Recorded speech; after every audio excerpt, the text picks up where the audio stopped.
Hello again. If you followed my channel, you know that since 2016 I have been working on an 8-bit microcomputer system based on the Motorola 6809 CPU. One of my goals for that system is to create a VGA text display. In the summer of 2024, I designed and implemented a text display using GAL's dual-port static RAM and various 7400 series logic chips. To validate the design, I used Logisim Evolution to create simulations of the various modules on the design. This allowed me to have reasonable confidence that when I built the circuit, it would work as intended. Although there were some stumbling blocks along the way, including some challenging signal integrity issues, I did eventually get the design to fully work. This process was lots of fun, and it really allowed me to understand the problem of designing a text display at a detailed level. However, the resulting design was not very practical. Even though using programmable GAL devices allowed me to implement custom logic to take the place of what likely would have been dozens of individual logic chips, the resulting design still had a total of 25 ICs, including two IDT7134 dual-port static RAMs in PLCC52 packages. Even if I used mostly surface mount ICs, this design would be very hard to fit on a 15 by 9 cm PCB, which is the standard card size I am using in the 6809 system. So it was going to be difficult to translate my working design into a practical production version. One way to reduce the physical size of the circuit would be to implement it using a single FPGA. A single lattice Ultra Plus 5K FPGA, such as the one at the heart of the Arduino 3 development board, has ample capacity to implement a text display, including embedded RAM for the video memory. You may have seen previous videos where I tried and failed to make progress on implementing a display controller using an FPGA. Even though I feel relatively confident in designing, building, and debugging digital circuits, something about programming FPGAs just didn't click for me.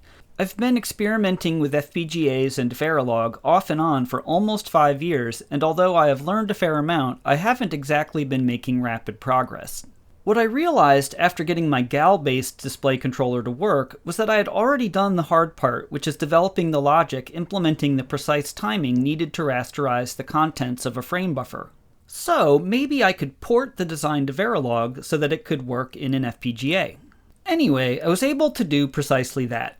Although I got most of the design working in an FPGA in a week or so back in 2024, one technical detail took me more than a year to figure out. Run! Oh, come on! I am not fast. Yeah, no kidding!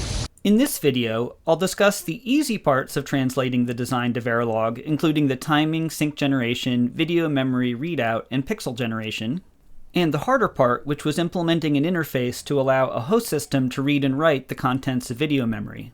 I'll demonstrate the FPGA-based video controller using an Arduino to stand in for the host system, and I'll conclude with my plans for what comes next. As always, links to the schematic and code are in the video description.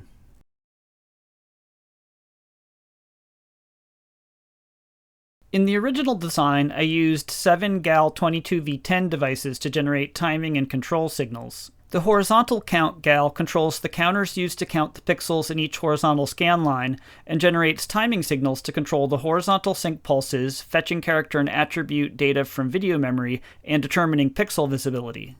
The vertical count GAL controls the counters used to count the scan lines in each video frame, and generates timing signals to control the vertical sync pulses and pixel visibility. The sync generation GAL uses the timing signals from the horizontal and vertical count GALs to generate the horizontal and vertical sync signals to provide the precise timing information needed to read character and attribute data from VRAM, and to rasterize the fetched characters and attributes. The readout address generator GAL controls the counters used to generate the address of the next character or attribute byte to fetch from VRAM. The VRAM control GAL generates the chip select and read-write strobe signals used to read data from and write data to the VRAM chips. The pixel generator GAL controls the registers used to store the current character and attribute being rendered, and also controls the shift register used to rasterize the pixels in the current character row being displayed. The shift register is implemented as a GAL, although in retrospect, a 74ALS166 chip likely would have worked just as well. In converting the design to Verilog, I simply created a Verilog module to take the place of each module in the original design. Each Verilog module subsumes the functionality of one of the GALs in the original design, along with whatever support chips it controlled. The goal was to have the Verilog implementation be functionally identical to the original hardware. Converting the original design to Verilog was, for the most part, straightforward. Each flip-flop and 7400 series register in the original design became a reg instance in Verilog. Each counter in the original design also became a reg instance in Verilog, since Verilog supports addition. To clock data into a flip-flop or register, the Verilog implementation does a conditional non-blocking assignment to the register in an always block sensitive to the desired clock edge. To take the place of the dual-port static RAM chips the original design uses for video memory, I used the FPGA's block RAMs, expressed in Verilog as arrays of 8-bit registers. When such arrays are updated using appropriate control signals and timing, the FPGA synthesis tools will map them directly onto the underlying block RAM hardware. Initially, I implemented only the interface needed by the readout module to allow character and attribute data to be fetched from video memory and pre-initialized the video memory contents with a test image. In place of the font ROM, I used 4 kilobytes of pre-initialized block RAM memory. The input and output signals of each module became input and output wires in the corresponding Verilog module. Overall, this conversion process wasn't too hard. Next, I'll briefly go through some details of the conversion process for 3 of the modules. The horizontal count module was originally implemented as 3 74ALS163 4-bit counters and a control GAL. The outputs of the GAL were generated from simple combinational logic as a function of the current state of the reset signal and the horizontal count bits. For example, the horizontal count end signal, asserted when the end of the scan line is reached, simply tests the bits of the horizontal count to see if they are equal to an expected value. In the Verilog implementation of the horizontal count module, the 74ALS163 counters are replaced by a 12-bit register, and on each positive clock edge, its value is either incremented or reset to 0. Generating control signals is simply a Boolean function computed from the current values of reset and horizontal count bits. For example, the horizontal count end signal is asserted when the count register is equal to the value indicating that the end of the scan line was reached. The sync module was originally implemented as a single GAL with registered outputs. For example, the vertical sync signal sent to the VGA monitor is generated using a single flip-flop that is updated each clock cycle based on the state of the reset signal, the vertical pulse begin and end signals generated by the vertical count module, and the current state of the flip-flop itself. The Verilog version of the module is a direct translation of the GAL equations using a single reg instance for each flip-flop. The only real difference compared to the original GAL equations is that we don't need to worry about explicitly keeping the value of a flip-flop at the same value if we don't want to update it on a specific clock cycle. That is simply the default behavior if the conditions are such that none of the non-blocking assignments to the register are executed. One of the more complex modules in the original implementation is the readout module, which fetches character and attribute data from VRAM so that it can be rasterized as a series of visible pixels. In the original implementation, it was realized using 3 74ALS163 4-bit counters to generate the current memory fetch address, 2 74ALS273 8-bit registers to keep track of the start address for the current row of characters being rendered, and a GAL to control everything. The basic idea is that each row of characters is rendered as 16 scan lines, and the same sequence of memory addresses is fetched for each scan line in a character row. Since each character is 8 pixels wide, and is rendered from both a character value and an attribute value, we need to fetch a byte from video memory once every 4 clock cycles, at least for the visible portion of each scan line. One annoyance in the original design is that the frame buffer contains 4,800 bytes of data, meaning that 13 bits of address information are needed. Since the 3 74ALS163 counters have room for only 12 bits, the GAL uses a flip-flop with some complicated update equations to serve as the 13th address bit.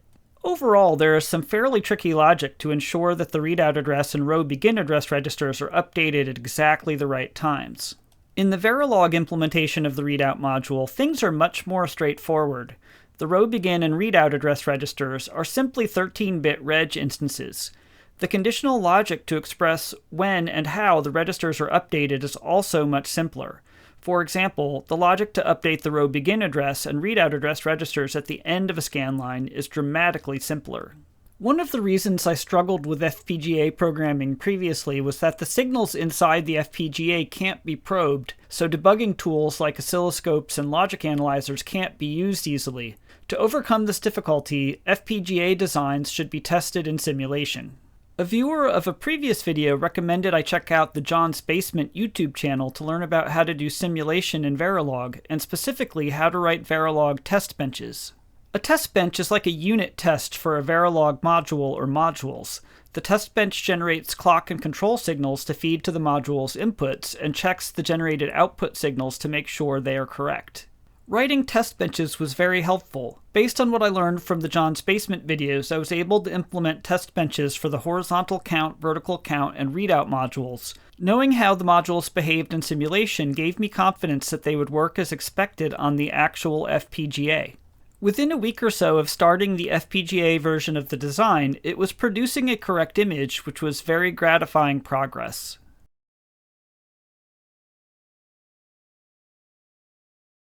Everything I've described so far was genuinely straightforward. I had a working design, and I just needed to translate it into Verilog in a direct way. However, there was one significant problem remaining. The UP5K's block RAM is different than the IDT7134 dual-port RAM chips I used in the original design. In particular, it's synchronous, meaning that you read and write data on a positive clock edge. The IDT7134 is asynchronous, meaning that data transfers are controlled entirely by the chip enable and read-write strobes. For the display controller, it doesn't really matter too much whether the VRAM is synchronous or asynchronous, and for the rasterization hardware, synchronous is actually better since the timing for VRAM reads is generated by the VGA dot clock.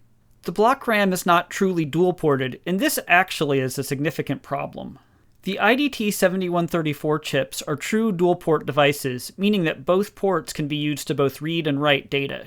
The rasterization hardware needs to read from VRAM, and in the original design, it used one of the two VRAM ports. The host system, for example the 6809 system I'm building, needs to both write data to and read data from VRAM.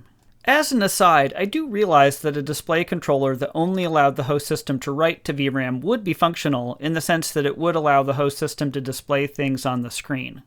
However, from a software perspective, it can be very useful to allow the host system to read the contents of VRAM, so I deemed reading from VRAM to be essential functionality.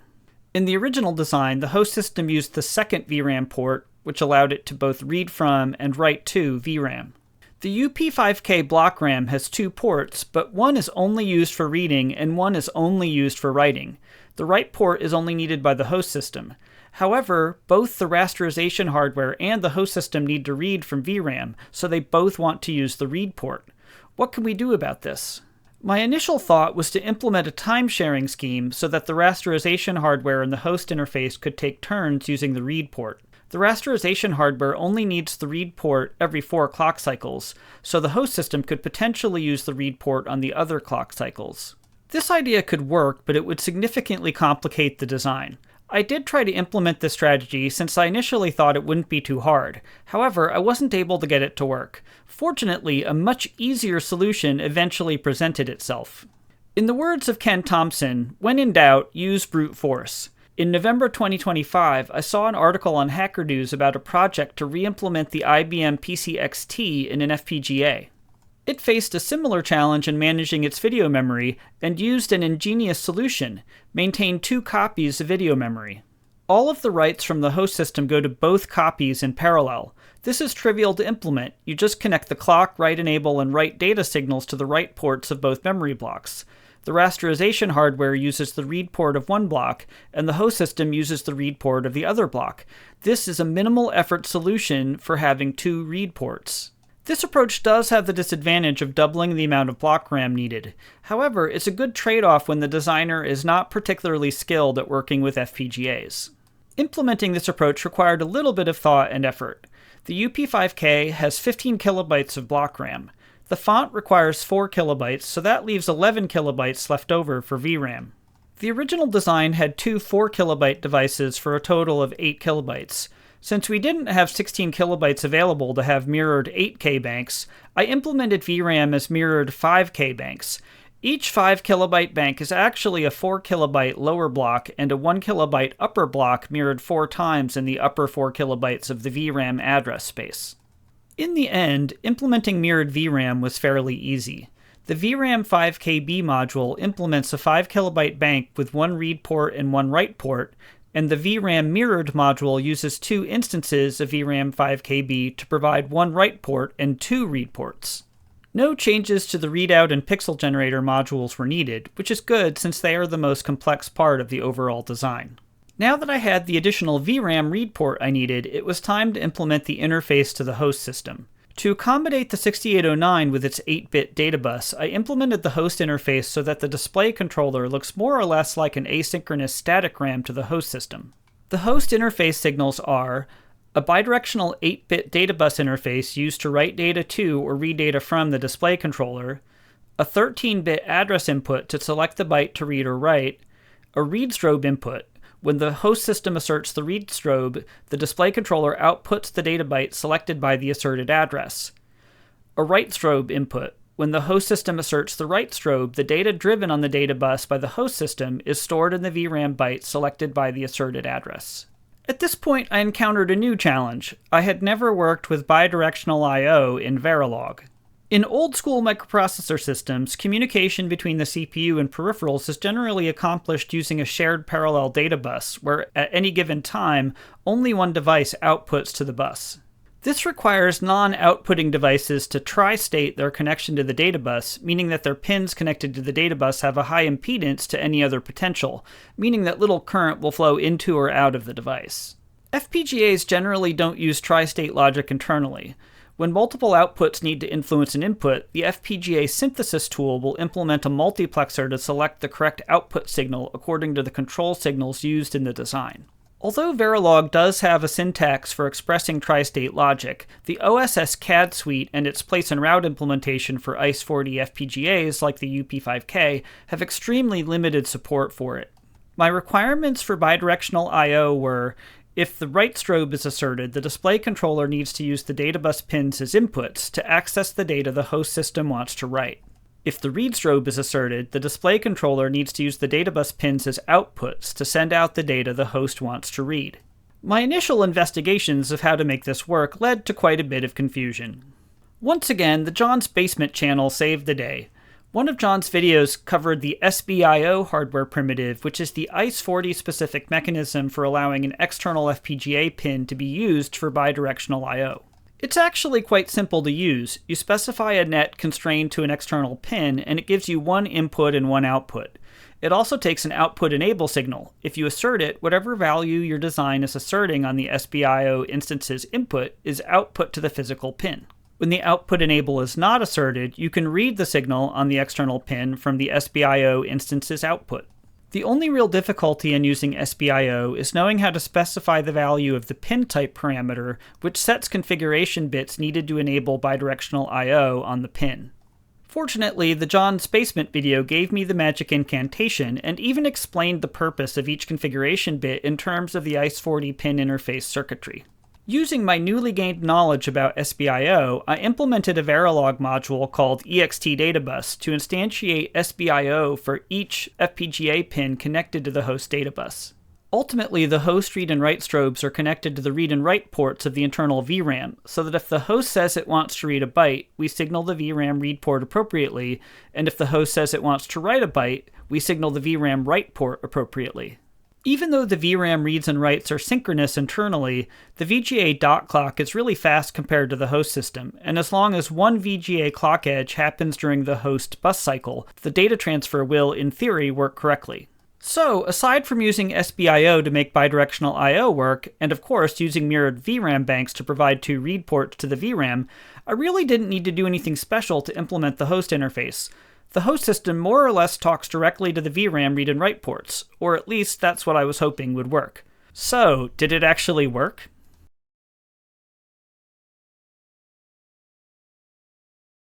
Alright, so here's our test circuit I'm using an Arduino Nano to stand in for the host system. So 8 of its pins drive the data bus, both to write to the VRAM and to read from the VRAM. These are 2 shift registers that are used to generate the VRAM address since there aren't enough pins otherwise.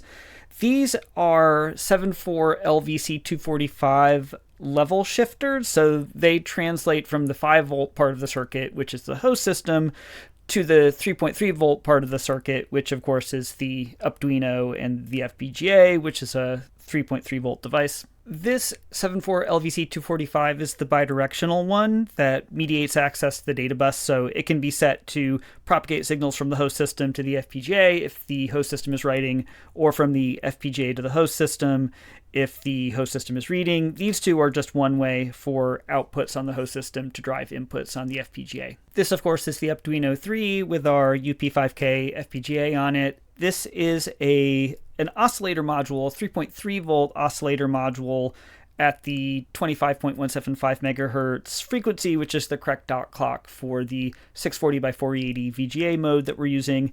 Here's our little resistor DAC and our breadboard VGA adapter. Okay, so let's hook this thing up and see if it actually works. So what the program on the Arduino actually does is that it's essentially just a test program. It writes to VRAM and then reads the data that it writes back and verifies that it's the same. And as a side effect, we should also see an appropriate image on the display generated by the FPGA. So, all right, let's see if this thing works. All right, got everything hooked up to my favorite $1 thrift store monitor. Right now it's just displaying the test image, which is the default contents of VRAM. When I press this button, that tells the test program to start talking to the display controller. So the writes are quite slow because I'm using the Arduino digital write to generate the read and write strobes, which is pretty slow. I think this will be significantly faster. It should be able to execute at the full speed of the host system once it's connected to the host system.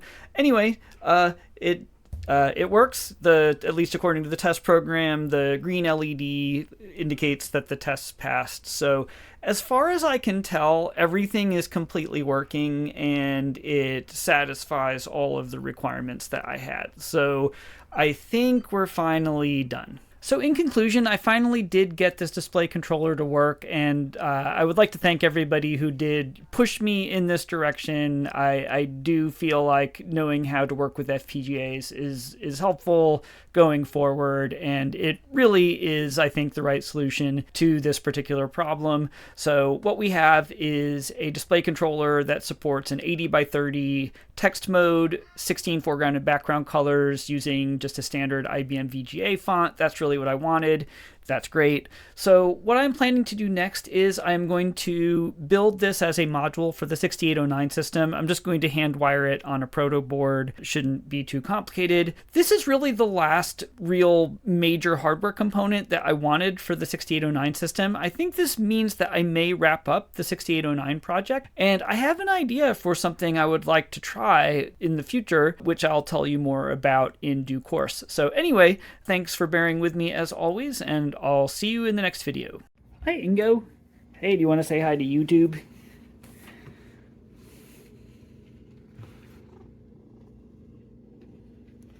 Ingo. Come here. You're a good boy.